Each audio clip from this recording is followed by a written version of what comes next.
Hi. So it has been 4 months since my surgery, and I decided last night that I want to give you a little bit of a backstory and then tell you how I'm doing now. So I shared a little bit of my story before I ever had surgery. And in case you're new, I'm Stephanie, and I had breast implant illness. It took me 10 years to figure that out. And so a little bit of my backstory is 10 years ago, in March, I had implants put in. I had had 2 kids. I decided that I wanted my girls to sit back where they were supposed to, just after having 2 kids. And I did not breastfeed, but after, my milk came in or whatever, everything just looked south. And so I did lots of research. I did lots of soul searching. I did lots of praying because, when you're doing elective surgery, that's a little bit scary because you're basically saying, I am asking for this to happen to me.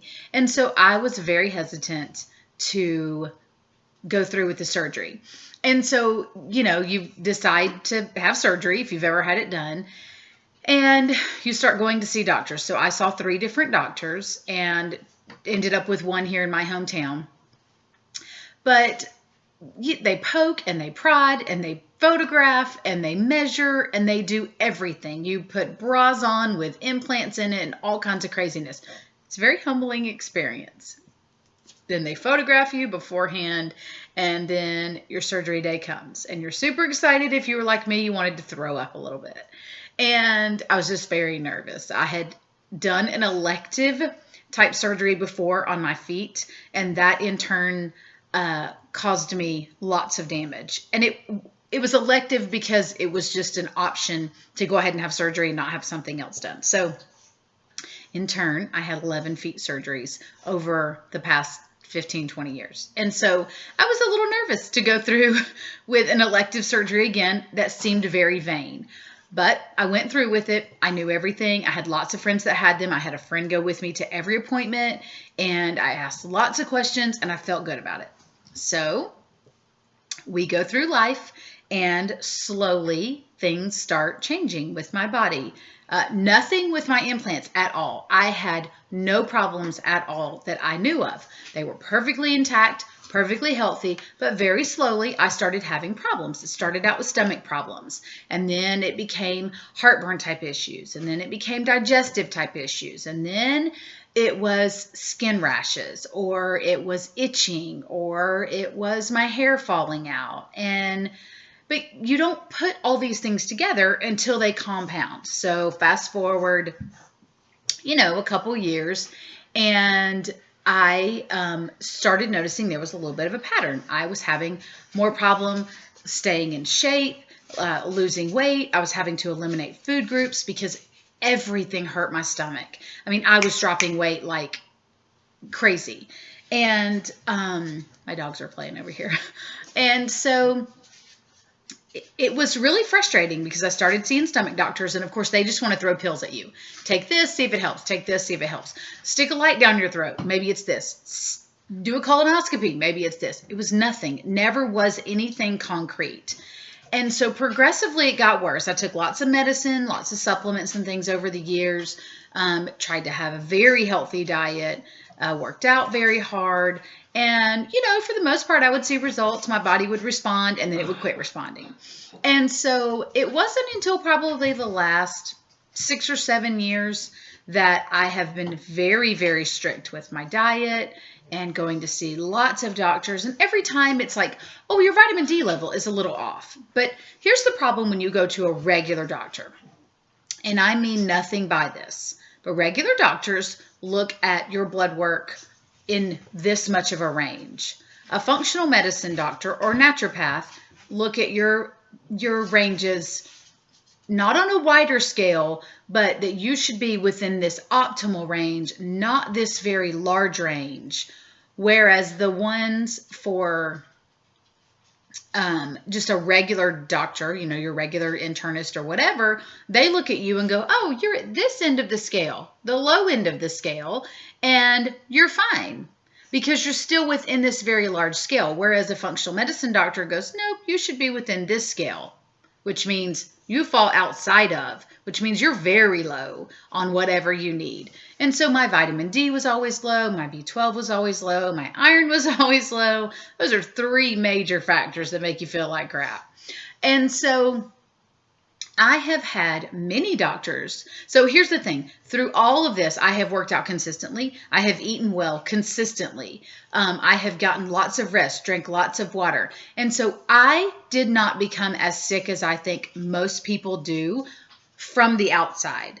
So I had skin rashes and stuff, but it wasn't anything anyone could see. It never turned red. I learned, I should say, how to keep my inflammation down. So I learned the foods to eat and the things to do to keep all of that at bay. So I could keep, for the most part, until the very end, everything under control. And so I have had doctors look at me and go, "You're fine. You look completely fine." And I'm like, just because I look fine doesn't mean I feel fine. It's a feeling. It never was a physical problem until I started seeing bald spots in my hair. That was a physical problem. But, it was so frustrating to have doctor after doctor. And we're talking endocrinologist, rheumatologist, internist after internist, gastro doctor after gastro doctor. I mean, I can't tell you how many gastro doctors I've seen that are like, "Nope, you're good. Nothing's wrong. You just have some inflammation in your stomach. Quit eating this. Quit eating that. You're not gluten intolerant. You're not even dairy intolerant. You're not anything. You just have some inflammation." I'm like, I'm telling you, though, that I don't feel right. And if you understand your body well enough, you understand how you feel when something changes. So for me, something had changed. I wasn't born this way. I haven't always felt this way. Something was different. So I have had many, hopeful blood works. We go to new doctors. They're doing a whole new panel of blood work because we think it's this time. Fingers crossed. You wait the 2 weeks or whatever to talk to your doctor, and they call and they say, "Miss Butler, your blood work looks wonderful." No, that's not what I want to hear because I still don't feel better. It may look great, but I don't feel great. And so I have hung up the phone many times and cried. I have walked out of doctors' offices furious because they are basically like, "Why do you need to know if you're gluten intolerant? Why do you need to know if you are lactose intolerant? What difference does it make? Cut out your dairy and you'll be fine." And I'm like, because that's not how you live. You don't live cutting things out. There is a problem here. I wasn't born dairy or lactose intolerant. I wasn't born having a problem with gluten. And I understand things develop over time. You can cause a problem in your body because you eat the same things over and over. And that is essentially what I had done with certain things. I was causing an intolerance in my body because of the things I continually ate. Because what I could eat was so tiny. The amount of food I could eat was so small. Everything made me sick. Everything made me feel bad. Everything made my body swell and my head hurt and my nose stop up. Like, ridiculous. So fast forward a little bit more, we're still in this frustrating process, and nothing is more heartbreaking than one, being told by your doctors that you're essentially crazy. No one ever said you're crazy, but they all said, "We don't think there's anything wrong with you." And I'm like, okay, on to the next one. So then it seems like you're doctor hopping. It looks like I'm just searching for someone to tell me what's wrong. But something's wrong, So then I hear my husband tell his friend, and he was not keeping it a secret. He was just chatting with his friend, and we had gone, okay, listen, I had even gone to a doctor who came here because he's a friend of a friend from Texas, looked at all of my blood work, looked at everything that he could look at, genetics and everything. And he's like, okay, you have MTHFR, you have this gene mutation that causes your body not to absorb B12. You have this histamine intolerance. Here's a bunch of supplements. Run with it. Okay, well, they made me terribly sick, nauseous and thirsty and tired, and I didn't want to eat. It did not help anything. And then he just left me high and dry because I think he was like, I don't know what's wrong with her. She looks fine. She's healthy, whatever. And at that point, this was probably 3 or 4 years ago, I was in good shape. I looked okay, but I wasn't okay. And so I hear my husband, because he's talking to this friend his friend was the doctor. And he's like, it's hard when your wife is a burden.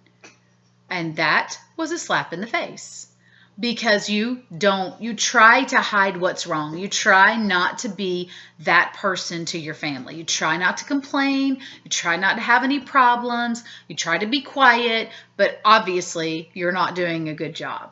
And so going out to eat had become very difficult for us. And that sounds very trivial, but that wasn't my largest problem. That was just the problem I could control. I couldn't control anything else that was going on. I couldn't control my hair falling out. I couldn't control the fact that my joints hurt to the point that I couldn't bend my fingers. I am 43 years old right now, which means I was under 40.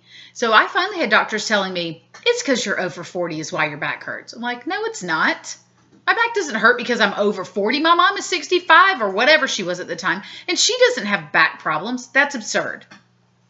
And so to hear your husband say you have become a burden is heartbreaking. It's sad. And then to have him tell you you look unhealthy. And he did not mean this maliciously, y'all. Not at all. It just was the truth. It just was how it was. And there was nothing I could do to fix it. So I started seeing, amongst all these other doctors, I started seeing like a holistic doctor, but she wasn't. She was more like a naturopath, I guess you call her. So she couldn't draw blood or anything, but she could do this muscle testing on me. And then she could look at all the tests that I had done. And she determined that I had Lyme's disease and all this other crazy stuff because she detected viruses. And that typically is what happens when you have Lyme's disease. You have viruses underlying, you have parasites underlying, you have all these crazy things. And so while I'm going through her treatment, which was a ton of stuff, my husband was like, you don't look healthy.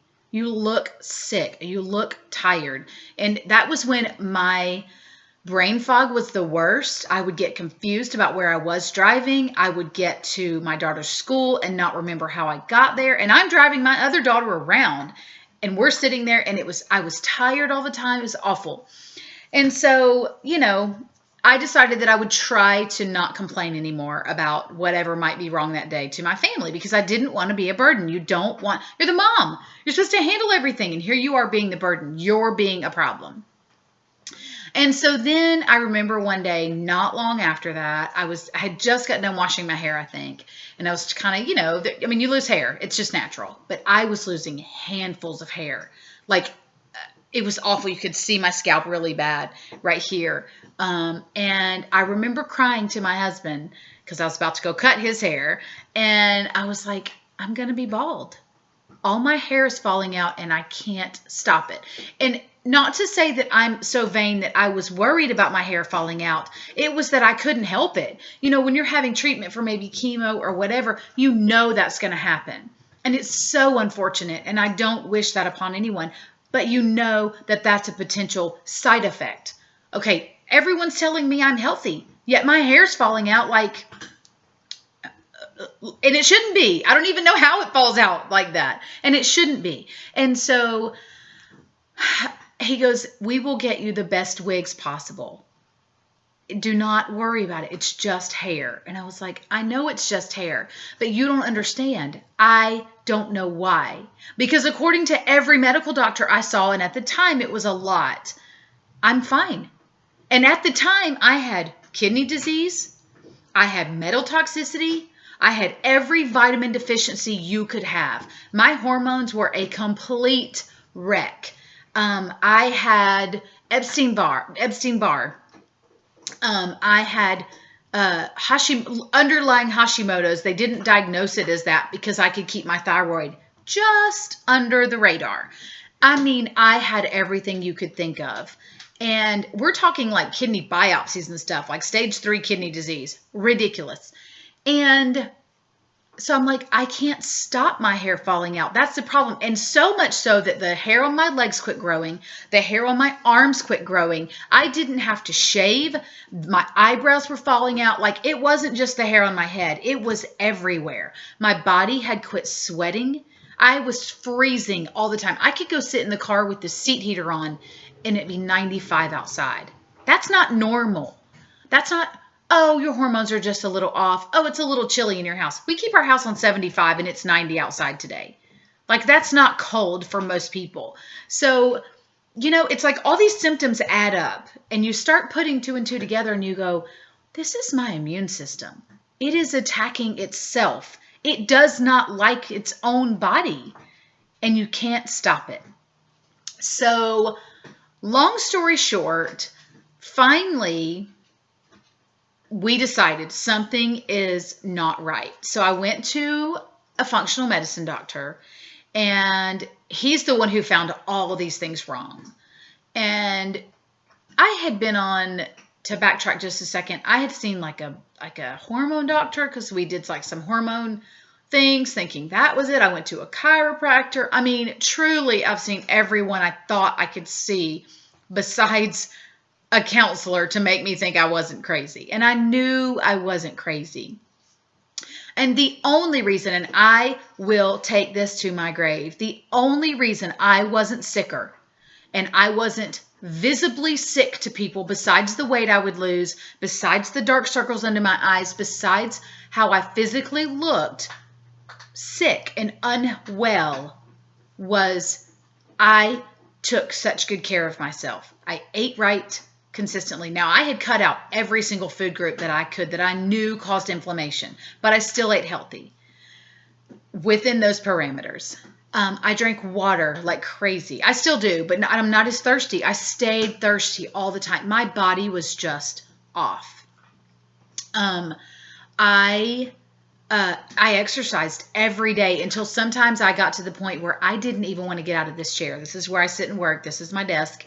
I got out of bed every day, every single day, because I have 2 kids and I have to get them to school and I have to function.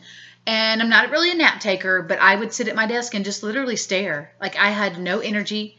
I couldn't put thoughts together. I couldn't put sentences together some days. My husband would be like, okay, come back to me when you can talk right. And he doesn't mean that mean. It's just frustrating. It's frustrating to listen to. It's frustrating not to be able to get your thoughts out and your words out, because your brain is just so jumbled. It's very frustrating. And then to write something down and then forget that you need to go do that. I mean, it just is so frustrating, especially at an age that shouldn't be happening.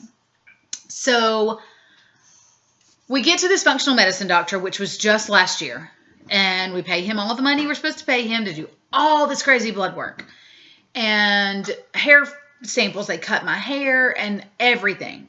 Saliva, stool, stomach. I mean, you name it, they pulled some kind of juices out of me, spit and urine, and I mean, everything.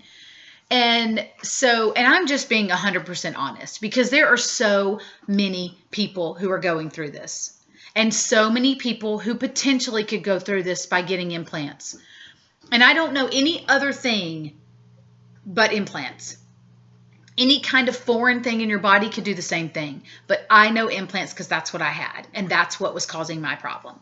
So I'd gotten to the point where literally every day, there's a little gnat, every day my joints hurt, my head hurt.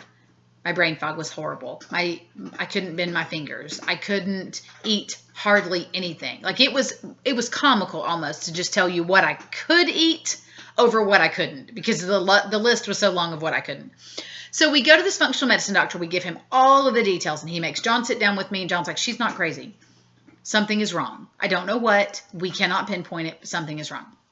So this functional medicine doctor, does all the things he's supposed to, comes back with, you have this laundry list of things wrong with you. And in the meantime, I had been seeing him about 3 months, and nothing was working still. And he has me on a butt ton of medicine, supplements, all supplements. And oils, I'm using oils like crazy. And I still do. And those oils are life. But all the supplements made me sick. None of them helped. None of them made me better. And so I had the lady that I do some work for, I'm her assistant, she said, you need to go listen to so-and-so's message. I think this is your thing. Because, I mean, we had been through, in the last 6 months at the time, because I'm 4 months out, so this was probably 9 months ago. Last October, as a matter of fact, almost a year ago, they blasted kidney stones. And then a month later, they did a kidney biopsy because my kidneys were not getting any better. My rheumatologist found that my kidneys were bleeding consistently. And so he sent me to a nephrologist, which I saw for over a year. And consistently, my kidneys were stage 3 kidney disease. No clue why. No idea. Just a neuropathy. Crazy thing. I had never had kidney problems in my whole life. Never. I had kidney stone like years ago, but they said it was because of the water I was drinking or something like that. Like it was causing calcium deposits. And so that was whatever. And that's true. That happens to people and that's not uncommon. So this person's message comes across the lady I do work for, her radar. And she's like, you need to go listen. And I was like, but I have saline. I think saline is safe. But I had also noticed that the sweat, like around, like even my armpits and stuff, smelled different than it ever had. Something was different. I don't know what. I don't know why, because I didn't sweat a lot, but it was like a little bit of perspiration kind of thing. So then I noticed when I would run, the pockets of my implants would hurt. Like where they sat would hurt. It would go away, but I could feel them moving, and it was weird. It had not ever happened before, because I've run for years. Not consistently, but run for years. And so then I listened to her message, and I started doing some research. Before I even mentioned it to my husband, I started doing some research, and I was like, I have every single symptom of breast implant illness. Never heard of it. It kind of came across my radar like a couple months ago, but I was like, I have saline, I'm good. Silicone people have problems. I don't. So I just disregarded it, and I kind of felt like that was God going, you need to pay attention. You need to listen. And I didn't, and that's okay. I believe that you're given the same lesson over and over until you learn it. And so my lesson luckily did not take very long.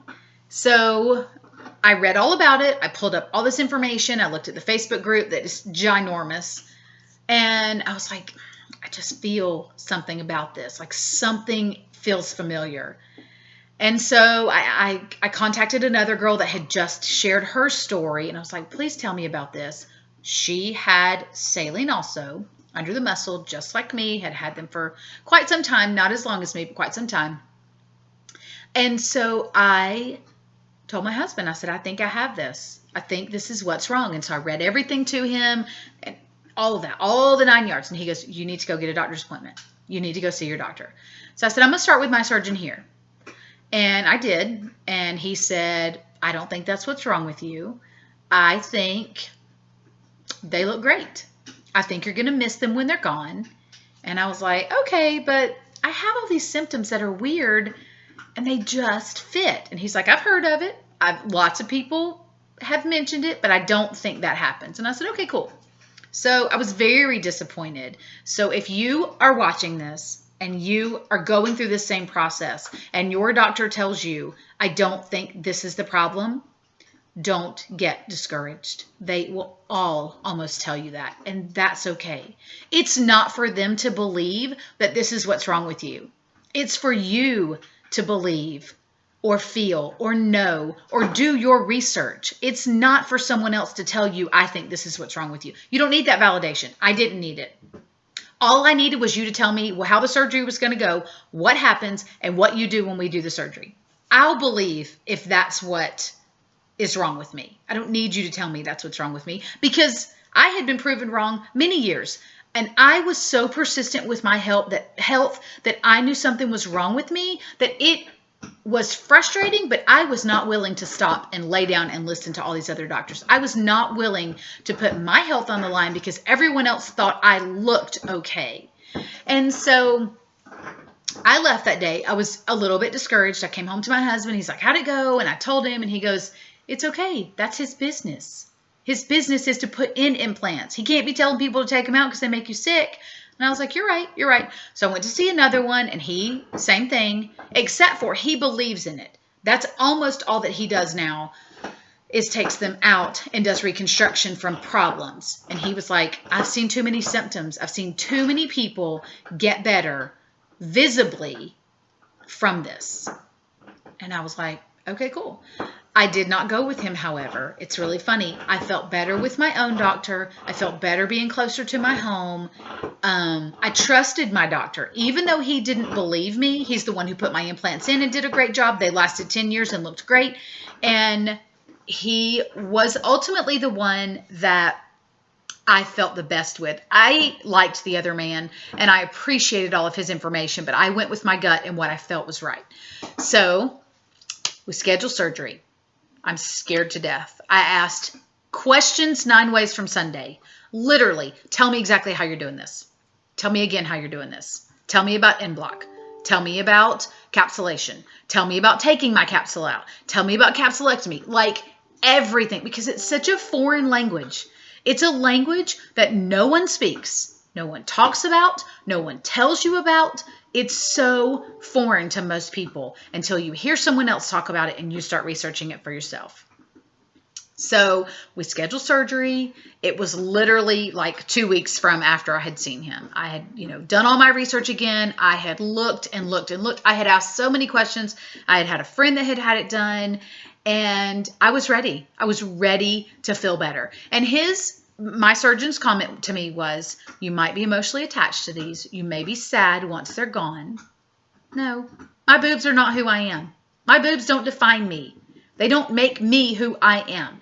They're going to look different. They're going to be smaller. That's okay. And I understand he was not being trivial by any means. He was just preparing me for what I may go through and what I may feel. And some people do. I knew I wouldn't. I knew I was done. He also prepared me for this was a last resort for me. So what if it didn't work? I was prepared for that too. I truly had prayed and thought and talked about it till it was like, okay, I just need to do it. So I did a scheduled surgery, got ready to go in, went in that day, and it was a breeze. It was an absolute breeze. I woke up with minimal pain, but I instantly woke up feeling clear-headed. Instantly. It was the weirdest feeling I've ever had in my entire life. And I've had some surgeries, Lord knows, and waking up in some serious pain. And I have never felt so lightheaded in a good way in my life. It was like a weight had just been lifted off the second I came out of surgery. Now, of course, I was groggy because I had anesthesia and all that stuff. It's not like I was like, woohoo, let's go throw a party. It was just, I feel good. My back didn't hurt. I woke up with no backache. So there's a long process to detox. I get home. I'm doing good. Very minimal pain. Just uncomfortable. You have drains and all this other craziness. And you can watch my other videos for all that. I've done all of those videos as to how I feel and all that stuff. So the biggest thing was my eyes cleared up. So I went back to the doctor 3 days later, 2 days later, whatever, for my post-op. And the nurse goes, you look different in 3 days. And I was like, I feel different. I feel like a new person. I feel incredible to be 3 days out of surgery. Drains and all. I mean, still sore, can't do anything, can't lift my arms really far. I feel incredible. And so it was funny to me because slowly things started getting back to normal for what my body, and it's taken some time, of course. And I understand that it still could take 6 months to a year for things to totally detox. Like my hair's falling out a little bit again, but I think it's a little cyclical. It's not terrible, but it is a little bit. It's a little bit thinner. But I'm not worried. I'm staying on top of my nutrition. I'm staying on top of the supplements that I tolerate. I'm trying to eat really well. I'm still working out, but I'm not pushing my body too hard. So I am on top of that. And now I know how to control it because I know what the problem is. My body is having to detox from being toxic for over 10 years. And so, but the biggest thing was my glasses. I don't have to wear them anymore. And I will tell you, when I eat bad, because I have enjoyed eating good stuff again. I have loved it. It is so much fun to go out to dinner. And I know that some days I might pay a little bit for it. I might be a little bit swollen the next day. But honestly, anybody who is in tune with their body knows when I eat too much sodium or I drink too much wine or whatever your thing is, You're going to be a little swollen the next day. It's just how it is. Your body retains water. Your body retains sodium. And there's inflammatory foods. Whether you have a problem or not, there are inflammatory foods. And it does it to everybody. You just may not feel it as bad as the next person. So, I got hair in my mouth. Sorry. So, all of that to say, when my inflammation is a little high, my vision up close will be a little bit blurry. But I also know to kick it right back in. I go back to eating what I'm supposed to because we've had a fun night. It's not like I do it all the time, but we have a fun night. We go out to a fun dinner. I'm not a burden anymore. I don't have to worry about being that person who needs to go take a nap on Saturday, or I hurt so bad I can't physically do anything, or I don't want to have a conversation with my family because I can't even think straight and they are wearing me out. Not because of them, but because I just don't have the energy. It's such a good feeling. It's such a good feeling to feel good. And you forget how good you felt until you feel good again. And so here I am, 4 months later. My body has learned how to sweat again, which is a blessing and a curse, I think. But it's nice. I don't walk around with sweatshirts in the middle of summer. I'm not freezing everywhere we go. I don't sit in my house bundled up with a heater on in the middle of summer. We went to an infrared sauna the other day, my husband and I, on a little day date because it helps detox. And I am pouring sweat. And I'm like, yes, yes, I know what to do. My body knows what to do. And so slowly, things are getting back to normal. They're getting back to where they should be. And my doctor said, you have done exceptional in the 2 to 3 months of healing. Initially, when I saw him, I haven't seen him again, and I see him virtually. So he's never seen my full body besides like what you're seeing, you know, but, he said that typically between 6 months to a year is when you get that full detox. I don't tolerate a lot of the supplements they gave me, and that's okay. I'm doing okay on my own. I still feel really good. I have good energy. And the more I tune my food in and I make sure that I get my B12, my vitamin D, I'm eating Brazil nuts for selenium because of my thyroid. It helps your thyroid. So I'm doing things naturally. And I'm doing everything that I feel like I should be doing. Am I having cheat days? Absolutely. Am I having ice cream with my kids when we go? You better bet I am. I haven't had ice cream in years. I haven't gone and had a glass of wine with friends and not wake up and feel like somebody beat me the next day. Truly, I could have a glass of wine and wake up the next day and my entire body hurt like I had been in a car accident. That's how bad my inflammation was, my joints were, everything. My body literally attacked itself daily. And so knowing how to fix that has been so empowering. And so I heard a quote, and I have to read it so I don't get it wrong. But it said, maybe you were given this mountain to show others it can be moved. And I feel like I went through this to help other people. What was it meant to be? No. Did God say, we're going to make sure you get implants so that you can help other people in the long run? That's not what I think. I think, though, that I was brought through this journey once I started on it and got to the point where I am today to encourage others that you can make it through hard things. Now, granted, my hard is nothing compared to other people's hard. And there's people who are way sicker than I was. But I think sometimes people don't realize how sick inside I was. And the only reason I stayed as healthy as I did physically outside is because I worked so hard on it.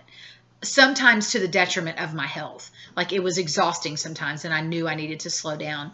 But I feel like this mountain was given to me so that I can pass it on. I can help other people see that you can recover from this. You can treat your body well and get over this and detox from it and be who you are again without feeling crazy, without being a burden, without going to doctor after doctor and them say, nope, nothing's wrong with you because you stayed on top of your health. You were diligent about something's not right and you found your answer. My answer happened to be removing my breast implants. And do I regret it? Not for one single second. Not at all. Would I go back and do it again? Would I have implants again? No. Knowing what I know now, I would not go back and have them put in. But do I regret having them done? No. I enjoyed them while I had them. They were great until I realized that my body didn't like them. That's all there was to it. My pathology was perfect. They looked perfect. My body just didn't like them. Do I think that happens to everybody? Absolutely not. I think some people get them. I have friends who've had them 20 plus years and they're fine. But for me, my body just was like, this is not okay. So all of that to say, if you are climbing the same mountain, you will get there. You will get on the other side of that mountain and help other people. No matter what your mountain is, you will get there and you will help other people on the other side realize that they can climb that mountain too. They just have a hand to hold now. And stay diligent. That's my message. Stay diligent about your health. If you know that something is wrong and you feel it's not right, keep searching until you find it. It may not be implants. You may not have implants. Maybe it's your diet. Maybe it's your focus on your health. Maybe it's your home life. Maybe it's something with your marriage and it's causing toxicity in your body. So many things cause toxicity in our bodies. So recently I did something, and I'll leave you with this. 2 things. I got the Breast Implant Illness ribbon on my wrist. It's very hard to see, but it is a black and white ribbon. And because it saved my life. It truly saved my life. It saved my family. I get to be the mom and wife I want to be again because of this, because I had them taken out. And the other one is grateful. I am forever, ever, ever grateful for God, for my family, for my friends, for my health, for my persistence, for my determination, because I'm hard-headed as hell and would not listen to anyone else. And this is a cross at the end of it, because without God, I wouldn't be here. Without my prayers, without him looking out for me and saying, you need to look into that. You need to look into that. God nudges you until you listen. And so I knew I needed to listen the last time. So I am forever grateful that I had my breast implants taken out. And will I shout it to the rooftops? Absolutely. Will I tell everyone that is having the slightest bit of problem and you can't figure out why? Go have yourself checked. Have your blood work done. See what's wrong. Maybe you can always have implants put back in. Maybe you have yours taken out and it doesn't 100% solve your problem, but at 90% solve your problem, you're 90% better than you were before you had them out. So anyway, thanks for listening to my story. It was a long version of an update, but I just felt on my heart last night, last thing I promise, I went to see Made for More, which is the Rachel Hollis documentary. She's the girl who wrote Girl Wash Your Face. If you've never seen it, you need to read it. It's so good. But she's just very inspiring because she reminds you that you can make a difference. No matter what your difference is, you can make a difference in somebody else's life. We were all put here to make a difference. And so her documentary last night is called Made for More. And I believe I'm made for more. I'm made for more than being sick. I'm made for more than visiting doctors. I'm made for more than being a burden to someone. And I was made for more to share my story with everybody who asks me and everybody who questions and everybody who doubts and everybody who goes, I didn't think that was your problem. It doesn't matter if you think it was my problem. It fixed me. And that's all that matters. I am healthy again. I feel great again. And I get to share my story with the next person and hopefully help someone else who has gone through the same thing and has those doubts and has those fears that I can say, it's going to be okay. I promise it's going to be all right. So anyway, thanks for hanging out with me, and pass it along. If you know anybody who's going through the same thing, please share it. I'll talk to anybody. I'll help anybody, and anybody can message. I'm happy to share. So anyway, have a good day.